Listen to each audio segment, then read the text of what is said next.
गणपरब्रह्म सर्वकारणकारणं प्रपद्ये वेङ्कटेशाख्यं तदेव कवचं मम।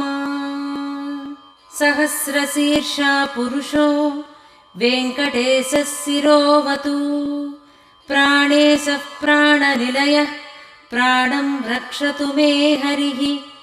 आकाशराजसुतानाथ आत्मानं मे सदावतु देवदेवोत्तमः पायाद्देहं मे वेङ्कटेश्वरः। सर्वत्र सर्वकार्येषु मङ्गाम्बाजानिरीश्वरः पालयेन्मामकं कर्म साफल्यं नः प्रयच्छतु।